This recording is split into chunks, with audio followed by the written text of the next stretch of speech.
Our last successful Prime Minister, led the Liberals through 4 election wins, is John Howard. He has now written a new book, A Sense of Balance, about all these issues and more. I spoke to him earlier, had a bit of an argument too. John Howard, it's great to have you on the show again. Thank you so much for your time. Your book is called A Sense of Balance. Why did you pick that title? Because one of the things that I think Australia's been very good at in areas like education, health, and a whole number of other areas is to achieve a sense of balance. We're no longer arguing about whether education should be totally public or predominantly private. Years ago, we settled on a mixture. We have a better mixture there. Same thing in health.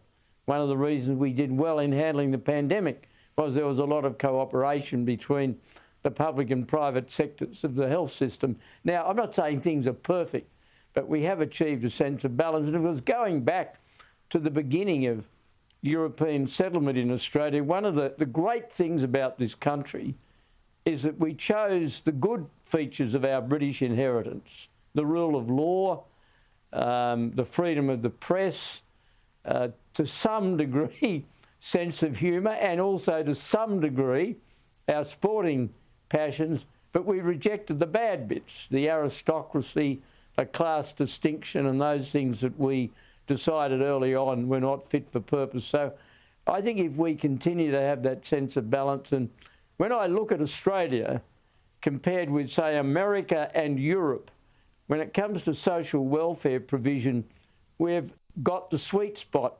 Some aspects of American society reject the poor and they don't look after those who fall on hard times. By contrast, some European countries intervene too much. They make their labour markets too rigid. They make it impossible to let a non-performing employee go, and therefore they suffer. But we seem to, with a lot of exceptions, and I don't want to paint an over-rosy picture, but broadly speaking, we've got the sweet spot in those areas. Well, what you and I too would call balance, though, would, I don't know, reading through your book, I thought that balance would today actually be described as extremism. For instance, you say in your book you're agnostic on global warming. You criticise, rightly, the Morrison government for giving in and signing up to the net zero emissions target. You say the Liberals, state and federal, are being timid in fighting woke politics like gender-neutral language in the public service and radical changes in what we teach children.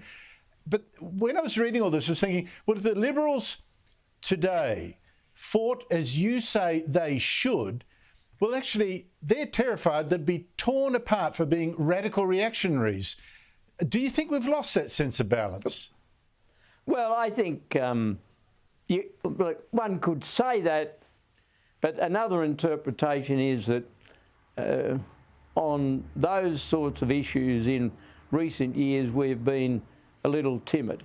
There has been a tendency amongst some in the Liberal Party to say of the more conservative of their supporters, well, they've got nowhere else to go. The truth is that in modern politics, you've always got somewhere to go if you're unhappy with the party of your normal allegiance. And I think the last election demonstrated that. We had a very low primary vote, only 35%. The significant thing is that the Labor Party's primary vote was even lower. It was 32.75%. I don't think there's been a more grudging, unhappy, unwilling change of government since World War II. Certainly when you think that back in 96, I got my coalition, which I led, got something like 47% of the primary vote. And when I lost very decisively to Kevin Rudd in 2007, he got 43% the primary vote. So there's been an erosion of support for both of the major parties. One of the features of this last election was that you might say the two most polar opposites, probably not grammatically correct, but you know what I mean, the National Party and the Greens. They did very well. The Nationals didn't lose a seat, and the Greens won seats. So that tells you something, that being identified with a clear position doesn't really hurt you. But you see, the idea that the way you tackle the global warming thing, right? You say you accept the science, so do I, but it's got elements of fanaticism, of religion, etc. You've got Greta Thunberg hailed as the sort of like the saint of this religious spasm. It's going to extreme, and it's destroying some of our industrial base, particularly cheap coal, cheap gas, the sort of things that you say in your book that we've built our wealth on. The Liberals think that if they start arguing about this, they're going to be torn to pieces, and they probably would be by the ABC. That's why they're so timid. Do you think, though, that if they just had the guts and the wit to put the argument, they'd win? Well, I think without adopting your words, there's no doubt that now that we're in opposition, we have to embrace as much as we possibly can the power of our argument to put forward values and ideas. Politics is a contest of ideas. It's not a public relations exercise, and we have to be willing to argue. And I think one of the reasons we lost, probably the major reason we lost, was that we didn't present a coherent plan for the future, particularly in economic policy. Now, I thought Josh Frydenberg did a fantastic job as Treasurer, but unfortunately, the government of the day's main intervention was to rescue the economy from the recession that it was put into because of the pandemic. Now, we lacked a comprehensive economic reform plan, and I hope what the Liberal Party does in opposition is to argue again the cause of tax reform, of industrial relations reform, where necessary, of federation reform, recognising, of course, that the public's not going to support any radical winding back of the powers of the states. They like the balance in our federation. And our federation works better than most other federations, certainly works better than the Canadian Federation or the American Federation, too, that we can compare it with. But moving on, Labor's plan to give us a kind of Aboriginal-only parliament that it calls the voice, and to put it in our constitution so it can't be removed. In your book, you say you need to see the details before you make up your mind. But isn't it, in principle, racist and an insult to liberal ideas? Because in your book you write, and I'm quoting here, to classical liberals, the collective will never smothers the individual. It is a tradition that has opposed distinctions based on class. You put it very well. But I would have thought that the liberal tradition also opposes distinction based on race or who your ancestors were, and for exactly the same reasons. So therefore, shouldn't you actually be against this Aboriginal-only kind of parliament? Look, I understand that, and these are arguments that the Liberal Party and others have to digest in the weeks ahead as they resolve their attitude towards the voice proposal. I don't believe that the voice proposal will be accepted in a referendum unless it has bipartisan support, and even then it may not succeed. Now, my view is that the best way of recognising the undeniable truth that the first Australians were the Aboriginal and Torres Strait Islanders is to insert that statement in a preamble or the Constitution somewhere, and that was what I had in mind way back in 2007 when I suggested that. Once you go beyond that, then you get into more difficult territory. Now, one possible way of handling it would be to legislate for the proposal and see if it worked, see if it had the flaws that people feel it might have. And if that legislation worked, then you might then consider a referendum proposal. But anything that raises the possibility of division and giving special status is not going to work. Well, that's exactly what this starts out on principle to do, to give Aborigines a different status, or people identifying as Aborigines, even at Bruce Pascoe, a different status under the Constitution with different voting rights. And I think, and on principle, that's against Liberal policy. No, I mean, I'm not here to defend the proposal, because it's not my proposal.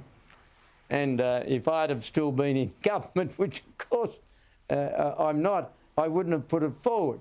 I would have put forward something that recognised that they were here first, because nobody can argue with that, it's true. And that would be a proper recognition. But the concern that many people will have is that any recommendation made by such a body would really coerce a government into accepting it. Now, we've got to examine and debate whether that would truly be the case, but these are the sort of issues that need to be understood. And of course, as I understand it, the voice is but one of three elements that came out of the Uluru Statement from the Heart. The other two elements are what I've described as truth-telling and treaty-making. Well, I think most Australians are aware of the strong view I have about the idea that a nation can make a treaty with itself. That is ridiculous. And the attempt... Unfortunately, though, once you concede the principle of a separate Aboriginal-only parliament, you are conceding the idea that there's ultimately a justification for an Aboriginal state and a treaty. No, well, you're not... I'm not sure that automatically follows.